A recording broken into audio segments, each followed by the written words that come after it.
Most people think that storytelling is a soft skill. This week's guest is a strong disagree. Rob D. Willis is a public speaking coach, storytelling expert, and host of Leadership for Unicorns. Before working with companies like HelloFresh, Salesforce, Babbel, and T-Systems, Rob spent nearly a decade giving walking tours across Berlin, speaking to more than 100,000 people and learning a simple lesson. Facts inform and stories move people. In this episode, we explore why most founders get storytelling wrong, the framework for creating real tension in your message, how to make abstract ideas land, and why your audience should always be the hero of the story, not your back. If you're building a business, creating content, or trying to get people to care about what you do, this is a conversation for you. Let's go. Rob, welcome to Upside. Before we get into the frameworks and all of the tactics, I'm really keen for everyone to hear your story.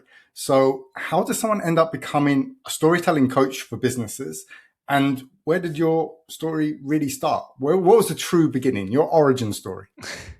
Well, about 10 years ago, I wouldn't have even heard of my job. So it is a bit of a left field one. I think it probably started with my first job after university when I was working as a tour guide in Berlin. I was doing what are called free walking tours. Have you ever heard of these? I've had the luxury of joining one. You have? Okay, you may have been with me. But if for listeners who don't know how they work, essentially it's a tour. You can go and see the city. There's no upfront cost. You don't buy a ticket, but at the end you can give what you think the tour is worth.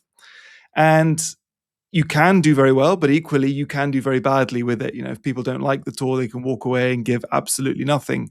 What makes it worse is you actually have to pay a marketing fee for everyone in your group. So you could actually lose money on the tour. Yeah, it's brutal, but people are able to do perfectly well out of it. But I wasn't very good when I started. And I was making absolutely nothing. And I was in a situation where I was basically running out of money, didn't have enough cash to have enough time to find another job. So I had to sort of make it work.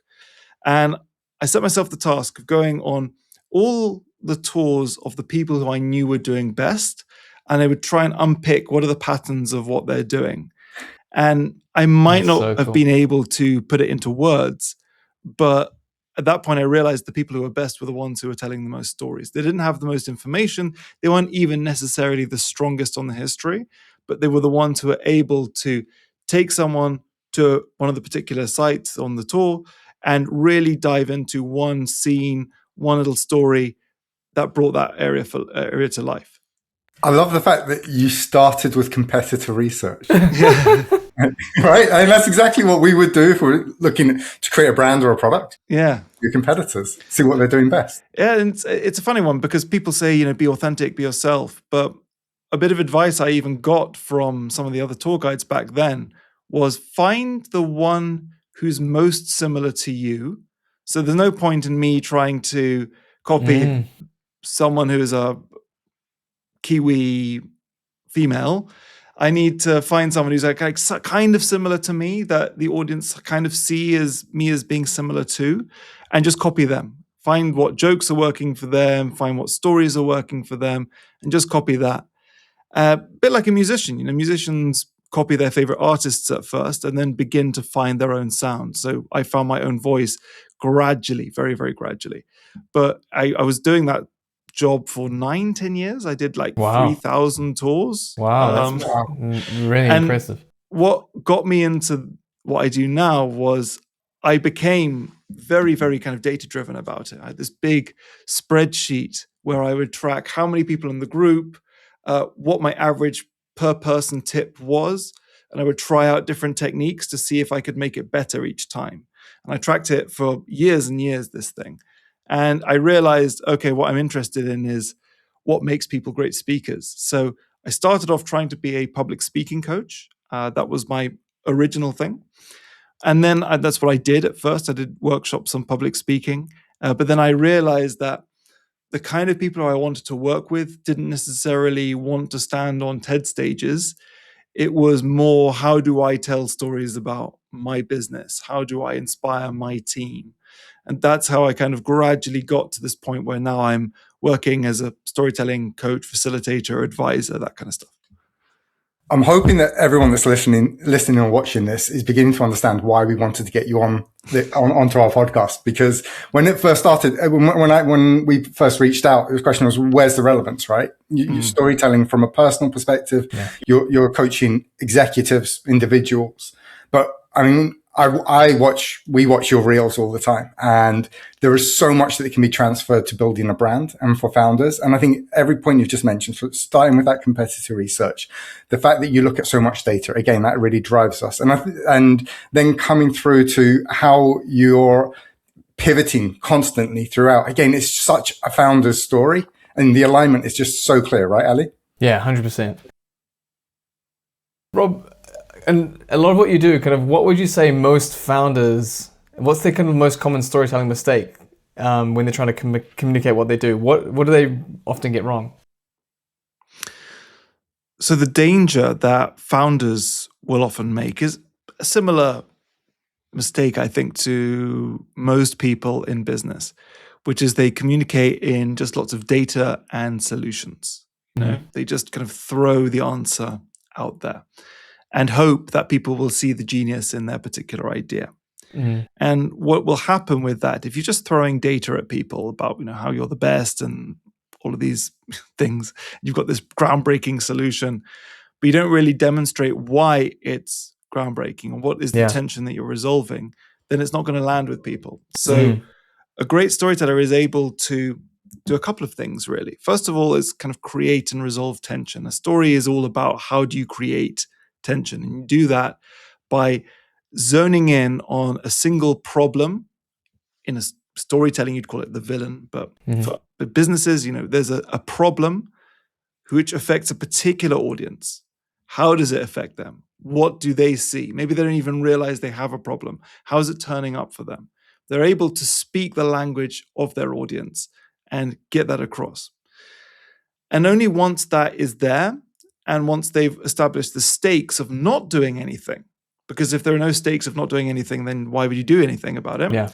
Then they deliver their solution. And that can resolve it. So is that tension is one part that's missing. Another part that's missing, I find, is we all do this. We tend to speak in abstraction quite a lot. Yeah. We speak about the ideas of things. We talk about building relationships or customer onboarding or whatever. But what people really want is scenes that they can imagine, because humans are such visual creatures. If you can boil it down to one particular moment, you don't even have to do that much of this, but that will bring what you're selling, what you're creating to life for your customers and your investors.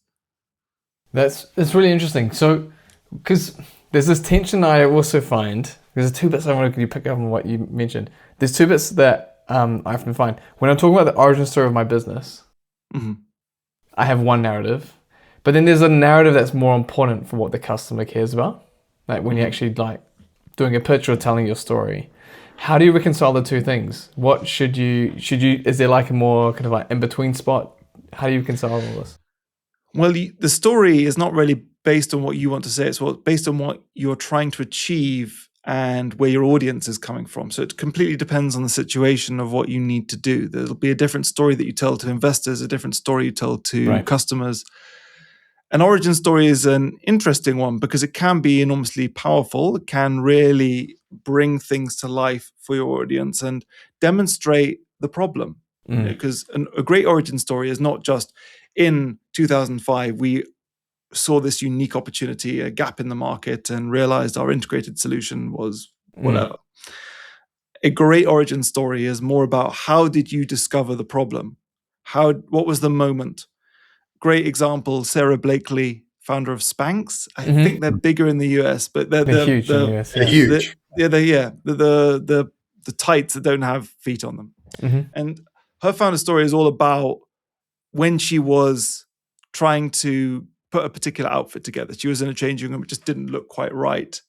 And then one time, getting a pair of scissors, cutting the feet off them, and it suddenly just worked for her. That's something we can really imagine. That is the moment that we latch onto.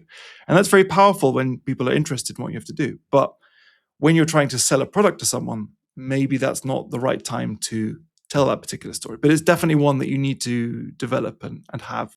So I know you've mentioned the fact that you've pivoted a number of times. And one of the key things I know you've mentioned is the fact that you really tried to make LinkedIn work for you originally, but it's actually Instagram that's worked. Why did you start with LinkedIn, and why do you think Instagram's actually been the platform that's unlocked your performance? Well, I started with LinkedIn because I thought that's what you should do with business. And I was selling B2B, and I thought, well, LinkedIn is where business happens. And I mean, for those of you who don't spend much time on LinkedIn, don't. It is a soul-destroying place. I used to be, I think, a little bit better, actually. Maybe like around the beginning of the pandemic, I feel like there was more valuable content on there, but gradually it's just descended into this sort of Facebook style, like bad storytelling. Everything's templatized, everything's done by AI, the comments are by AI, and I didn't like it. And maybe that's another reason it didn't really work for me, is I didn't enjoy it. I didn't look at LinkedIn for pleasure. I didn't get anything out of being on there. And it was actually a friend who told me to try Instagram. He's actually quite big on Instagram himself. He's one of the biggest creators about Berlin history. And he said, like, Rob, you got to get into sort of short video. And I was like, no, LinkedIn, that's where I need to be. And he said, I hate to say he was right, but he was right. And I think what made it work for me on Instagram was maybe, A, I liked it better. B, I probably approached it with the right mentality. I watched a YouTube video with a guy who I think he's one of the brains behind Gary Vaynerchuk and all those sorts of people. And he said, what you need to do, post every day for 3 months. So I said, okay, I'll do 100 videos, one each day for 100 days. And I'll see where I get with that.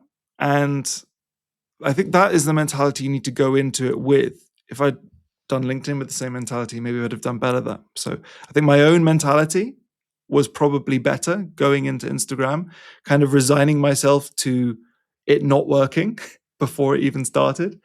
And that means you give it enough time to really begin to work, to get better at the skill as well, because it is a skill and what I'm still trying to get better at, actually. So my mentality, the platform actually has an algorithm that I feel wants you to work your content. I think LinkedIn is used for different things. I spoke to some people for whom LinkedIn is their main platform, and they told me, like, your comments section, like writing comments, replying to all the comments, like that's as important as the posts that you're putting out. Mm-hmm. I don't particularly enjoy that. I don't really like reading comments, to be quite honest. Occasionally, people will be really nice, and I really like that. But then there's a lot of negative Nancy's in there, so I don't like that. And they're not usually giving valuable feedback either. Haters gonna hate. Haters gonna hate, exactly. Instagram, I think, has an algorithm that maybe suits my style of content better. I approached it with a better mentality. And I would say those are the two things, maybe. But also, you don't really know these things. You can have maybe someone who's even a better creator with better ideas, but somehow the platform doesn't quite suit them, or the timing's not quite right, and it might be a different result. It's really interesting because I'll be completely honest. I'm trying to get into the Instagram hustle and the LinkedIn hustle. And your comment about LinkedIn feels, for me, the challenge is it's a lot of like disingenuous posts. I just find it like quite hard with these like really odd and these humble brags or subtly kind of just giving things. So I find it really hard to get on LinkedIn, but I'm trying to kind of like push past that, concurrently doing Instagram and everything else. But I'm trying to figure that out. But one of my big things, and I know I'm a big, like, I fall foul of this quite heavily, which is the sense of like waiting for everything to be perfect before you get started. What are your thoughts on this? Did you just kind of just dive in, or did you actually try and refine things first? I reckon you should just get going. Like, the worst thing that can happen is that no one sees it, really. I mean, the kind of content that we're going to be making, we're not going to say something which is hateful or that controversial, really. At least that's not the kind of content I imagine what someone, talking about business would generally make. So really the only bad thing that can happen is that no one sees it. But you have to start shipping it to begin to get the feedback, to see what's working and what's not working. So you've got to get started and just do it as best as you can at the beginning, and understand it's not going to be your best work at the very beginning. Just start, as Seth Godin says, right? Just ship. Yeah, just ship. Because if you don't do that, if you just make videos, some people just make videos for themselves, or just create scripts, or just try and get everything scalable and like spend ages trying to find the right team and so on. That's just slowing you down. You might as well just get out there, start seeing what people like, what people think is cool, and working out how you can kind of fit into that conversation. And understand that how you imagine your feed will look, the kind of content that you make, how you imagine it is probably not as it's going to be. Like, you're going to find some different stuff that works for you. Speaking of that, your imposter syndrome reel is one of my favorite, right? I feel it's one of your most authentic. I think it's one where you've been genuinely very vulnerable, but doesn't seem to have performed in the same way as a lot of your other stuff. So what does that tell us about the relationship between sort of like authenticity and algorithmic reach? I think it's a different game, but we also have to reassess what performance looks like. I know that there are certain kind of posts I do that will do better. Like speaker breakdowns, particularly if it is a very famous person. I've not gone down the rabbit hole of doing controversial stuff. I don't really want to. But you need to have that higher performing kind of awareness layer, but then you also need something which builds maybe credibility or goes a little bit deeper into your topic. So whether it was more or less successful, I don't know. You could say in a way that post was more successful because it really stuck with you, whereas maybe some other posts that did better in terms of impressions did not. I don't know that we can always quantify these things that easily. But what's probably also a part of this is maybe the hook was not strong enough. This is something which, again, I'm trying to get better at. And I think we can always continue improving at. But how do you make a hook? Sometimes some creators are just so good at that opening few seconds. They can use the visuals, they can use what they say to really draw you in, create that burning question that needs to be unearthed. And without that, it's very unlikely that people will watch the rest of the video. So it doesn't matter how good the rest of the video is, unless you're getting through that first 3 seconds, essentially. But that leads really nicely into the other piece I really enjoyed from yours, which is talking about the attention window, that sort of 100 milliseconds for trust, 10 seconds for relevance, 47 seconds before people kind of completely switch off. And I know you were referring to that more, I suspect, in terms of a presentation, but I'm presuming something very similar is true when it comes to Instagram Reels and digital content. Yeah, absolutely. I don't know that there's been research, I imagine there has been at some point, about what scientifically the attention window is. But you have to remember that the automatic reaction to a post, generally, most posts that you've seen, I imagine in the last 24 hours, you swipe past, and probably pretty quickly. I was even aware of this. I was watching what I thought was a really good video, and then I just swiped past it about 2/3 of the way through. And then I kind of reflected to myself, actually, I quite like that. Why did I do that? It's just, it was probably too long. Whereas some posts, much, much shorter, people want that kind of clear, snappy thing. When you're in long form content, it's a very different relationship that people have with the content.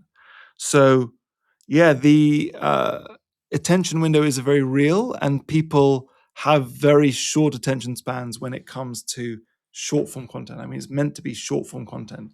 And I'm not sure, even though TikTok want people to be consuming more long form stuff on there, I don't know how realistic that is, but they will know better than me, I imagine. I hope, anyway.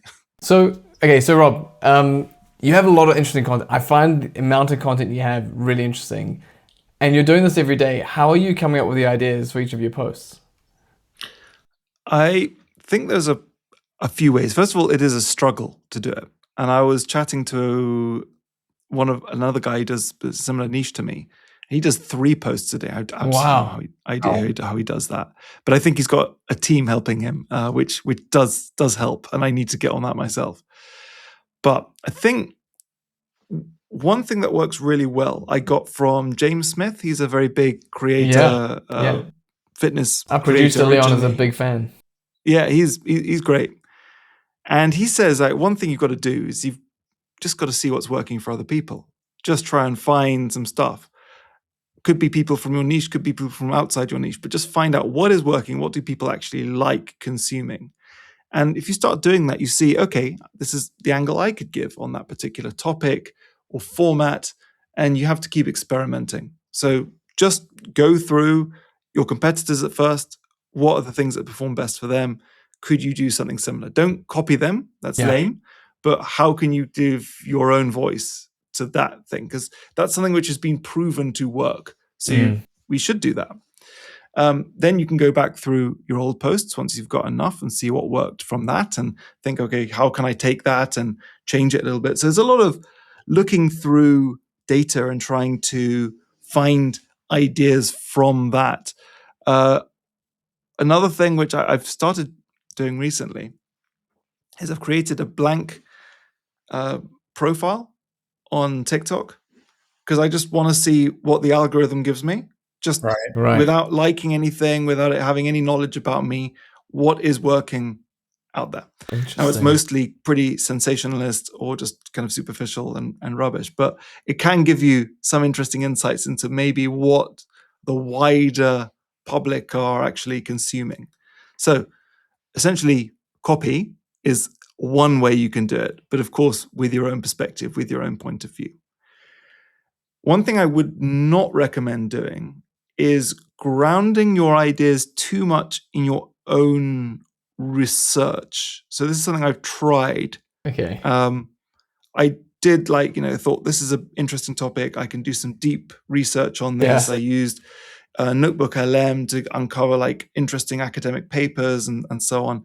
What that does is it makes you too focused on your own ideas rather than what people are interested in and what they like. So I think it's about starting with the audience. And if you want to just do a thought exercise, apart from just looking at content that's performing well, you have to think about, okay, my ideal client or audience member, whoever I want to be watching this stuff, who are they? What do they want? And usually it's hard. It's going to be something to do with reassurance, essentially. But what are they? And also to be entertained.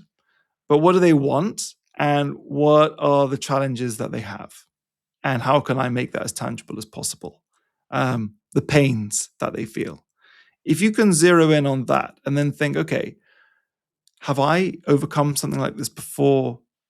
Do I know someone who's overcome something like this before? Has one of my clients overcome something like this before? Then you can create a story around that. So it's, I think, a mixture of look at the data, ask yourself those fundamental questions so you're talking about the right stuff, and then experiment and look at what's working for you, and then try and iterate on that. You know what I know we're talking about content here, but myself and Ali give presentations regularly about selling on Amazon and creating products. And we talk to people who are looking for products, or they're looking at how they communicate their products or their brand specifically to customers. And we have a slide that consistently appears multiple times throughout, and it's always remember the customer. Mm-hmm. Always go back to the consumer. And it's like, picture the consumer, always look at things from their perspective. And so it's just the fact I can kind of feel exactly that same tie back and how it's really important. You're obviously referring to as an audience. Brands will see it as a consumer, but essentially it's the same thing. It's who are you talking to? Who are you trying to solve a problem for? How do you communicate to them that this is the resolution this is the thing they're looking for? Yeah, I mean, communication is essentially the same. It's essentially a person communicating to another person. And I've got some of my best ideas for what I do from outside the storytelling communication space. There's a writer I love who I imagine a lot of your listeners would be familiar with. Donald Miller wrote How to Build a Story Brand.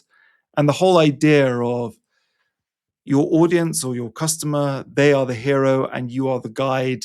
And it's up to you to understand what do they want and what is their problem.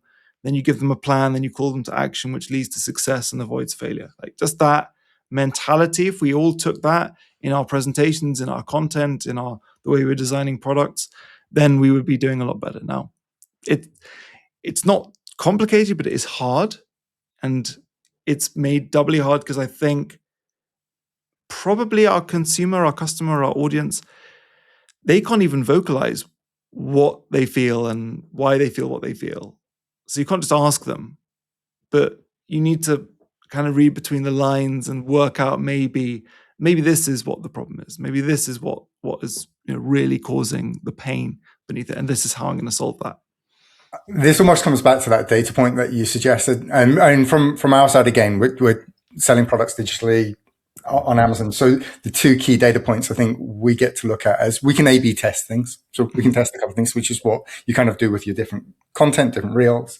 But the other bit, there is a huge amount of qualitative info, especially on Amazon, which are customer reviews. And so you can kind of look through that. And generally, you probably know, most people, they're more likely to talk about things that are negative rather than positive. And so you kind of have to take that in, but it'll tell you what their key pain points are and maybe what was their driving intent when they're making the decision. And I guess maybe that they're more authentic with that feedback than maybe some of the comments that come back in Reels. Yeah, perhaps. I had a great comment about A/B testing from Seth Godin. Seth Godin, big marketing guru, Purple Cow, like these amazing books. And he said, if you just do A/B tests, you'll end up with a porn site. So there has to be a little bit of like, what do you want to get across? What's your point of view, I think, involved in it? And there's that balance, and then using qualitative data and trying to read between the lines. And I'm sure with AI now, that qualitative data, when you're going through your Amazon reviews, is probably getting better and better, what you can get out of that, yeah? Yeah, absolutely. You mentioned AI. Are there any AI tools that you're using to kind of to create your posts and to put stuff together? Oh, all of them, to be honest. Yeah. But it's funny. I've been trying to create a sort of unified process where I know exactly what tool I'm going to be using at what particular point.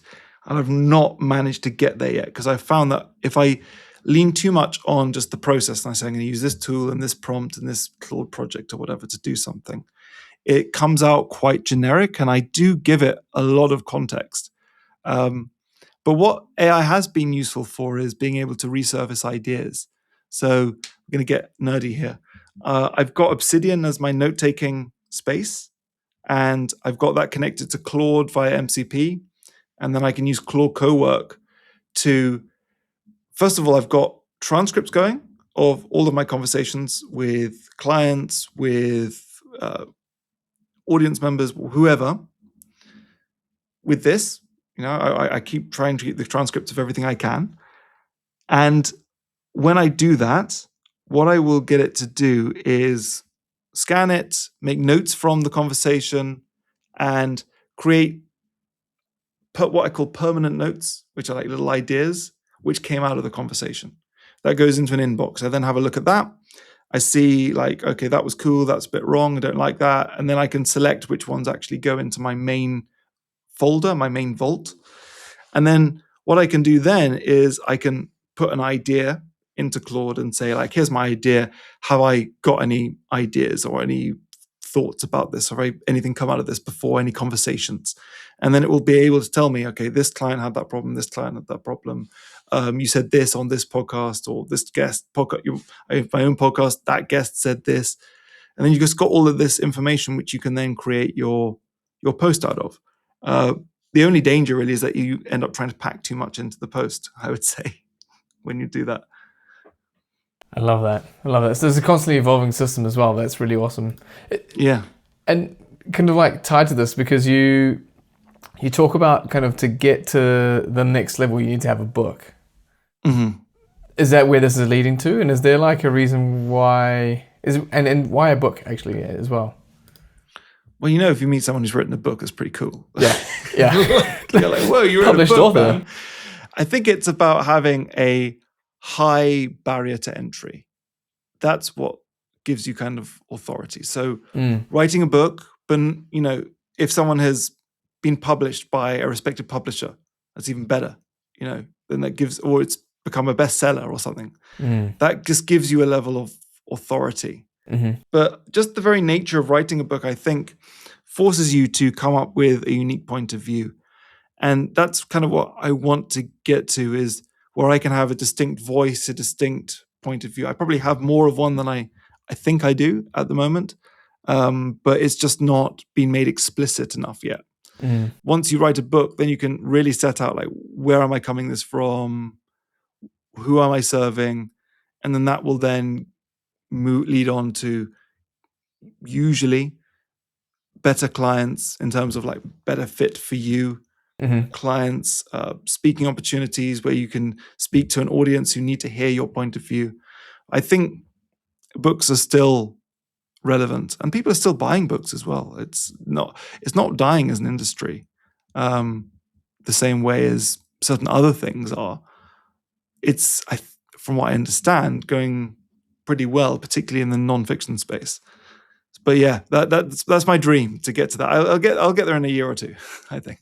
There's a question that I want to round off at the end. I just wanted to see if you've got any thoughts on it, which is basically it's that kind of, if you could tell yourself one thing whenever you started, what would that piece of advice be? But actually, I was thinking of reframing it and saying, look, you've clearly pushed through all this way. So was there one piece of advice you got that kind of got you through or kept you going at some point?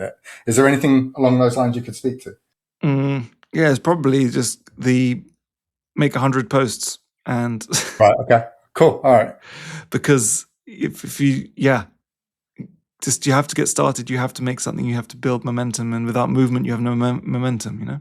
And Rob, I'm also wondering, did you just create like a professional account? Or did you just take over your personal account and have all your friends and fams hanging out?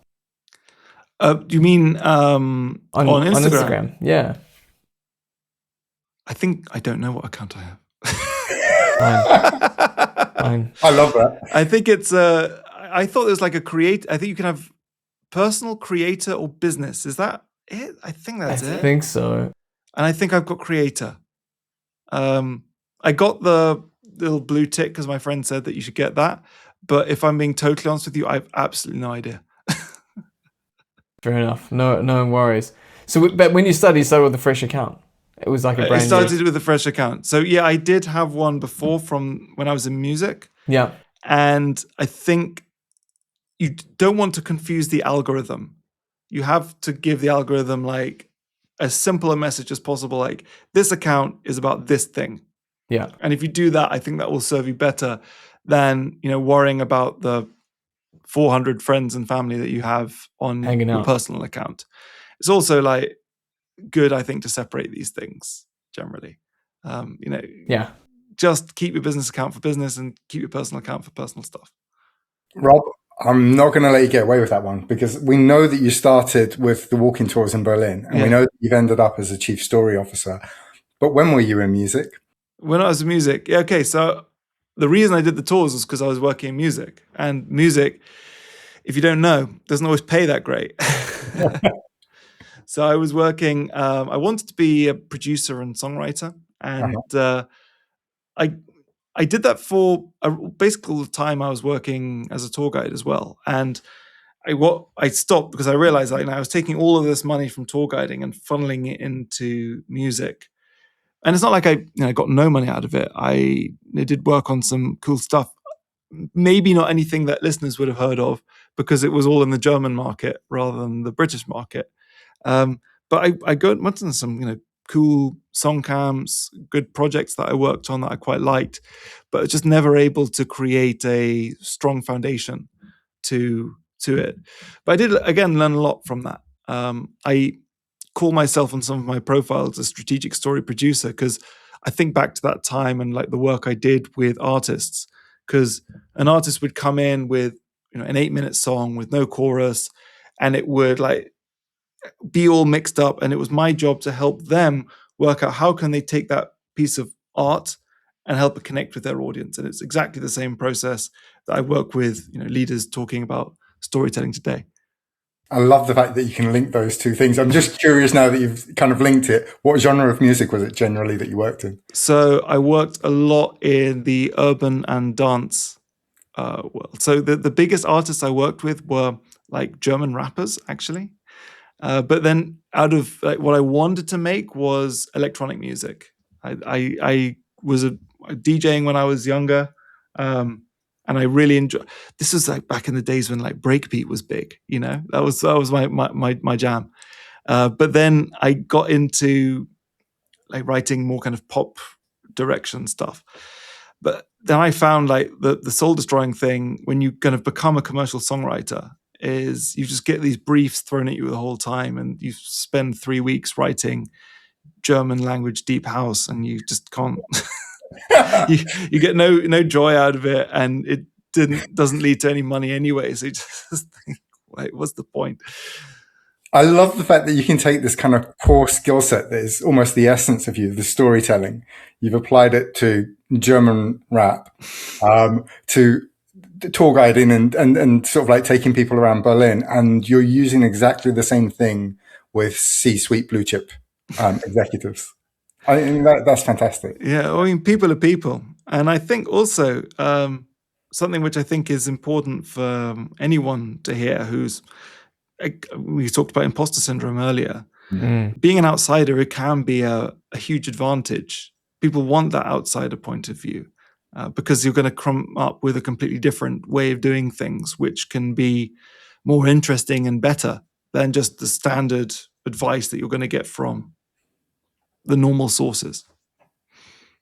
I think that's a really important point to make, actually. You're right. Big value in that external view and perspective on what you're doing. But it has to be someone that then has a lens that they can look through that and make it relevant, I guess. Absolutely. And you don't get that immediately. Like when I started this work, I didn't really know what any of the corporate language meant or like what any of the roles were. I remember I was trying to get my first workshops, and I knew that HR, the HR department, they kind of did that planning, but I didn't know what a learning development manager was. So I'd be writing and like bothering all these people in the days where they didn't limit how many LinkedIn messages you could send. I was like writing to anyone who had HR in front of their name, even if they did onboarding. I was just writing to everyone, bothering everyone. So it was a very inefficient way of working. I did eventually learn, but that again, you've got to make those mistakes, I think, at the beginning to get to the right stuff. And I have to say also, I got my first workshop like that. I just sent a message to someone. They happened to be looking for someone with exactly what I was offering on that day. And then I got my first like corporate workshop, and then I could go from there.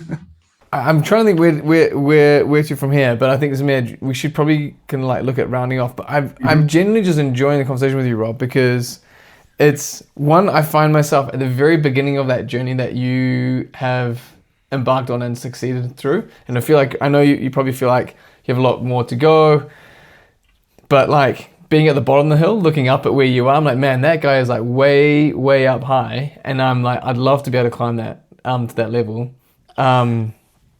And I'm just thinking, man, I gotta do like reels. I'm just thinking about carousels, and like you're just like, man, no, reels all the way.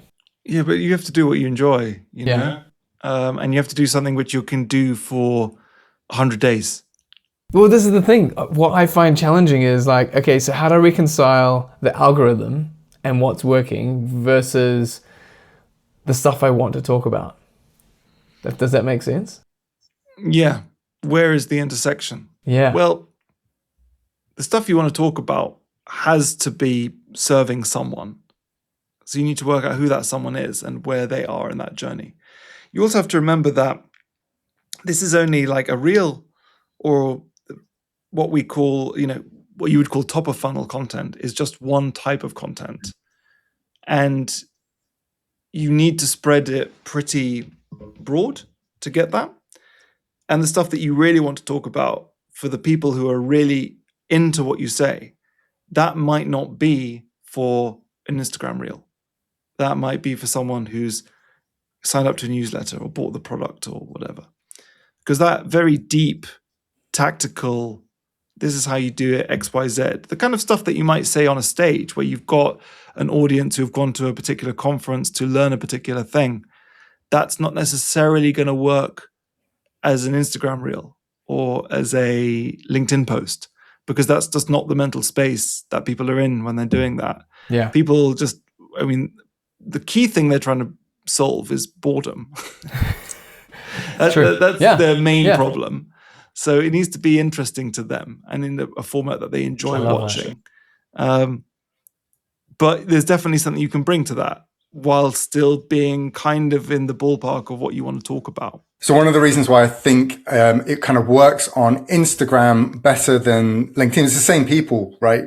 They're on LinkedIn and they're on Instagram, but I'm in a very different headspace when I'm on Instagram. And on Instagram, I'm looking to be entertained. I'm looking to consume. And so I'm much more open and receptive to that. As long as the content's entertaining or grabs my attention or is relevant, then yeah, I'll actually consume it there much more willingly, I suppose, or subconsciously than if I'm on LinkedIn.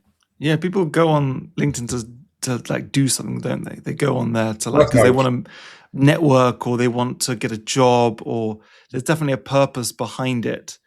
And I'm not sure we see it as a platform in the same way. I don't think it's a good content distribution platform. At least in my experience, it hasn't been. There are people who are killing it on there. People will swear by it.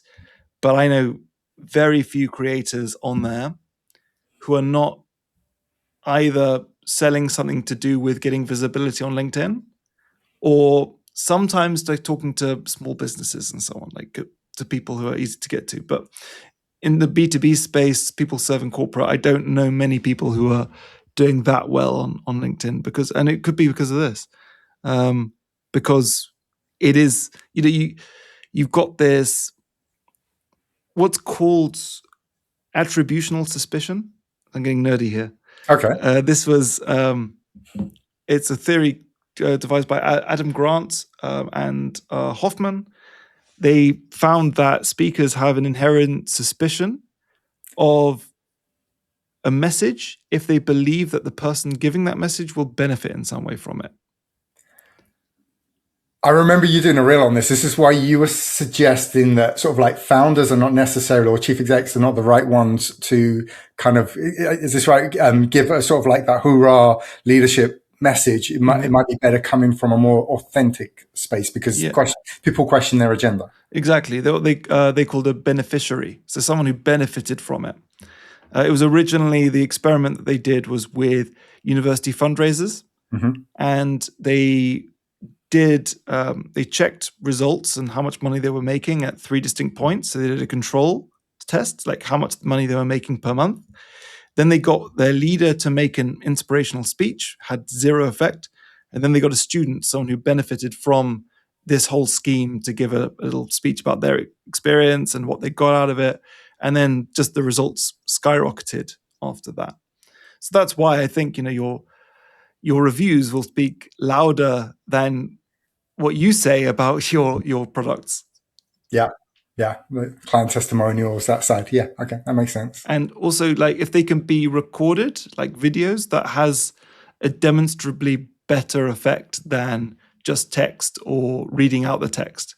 You need to have their voice, see a person saying something. Now, a lot of people have realized that, and that's why they pay people on Fiverr to pretend that they've bought some product or whatever. But if it's done authentically for good reason, then I think it's fair to do that. Rob, thank you so much for doing this. It was genuinely such a pleasure to talk, and just to get so much like of that insight that you've got. Thank you for having me. It's been great fun. Yeah, let us know when you're in London next. It'd be great to hang out. Yeah, please do. We'd love to buy you lunch. We'd love to do that and just catch up. Yeah, I'd love to. Like I said, I'm coming in the end of July. Great. To see Paddington, the musical. Oh, cool. With my daughter.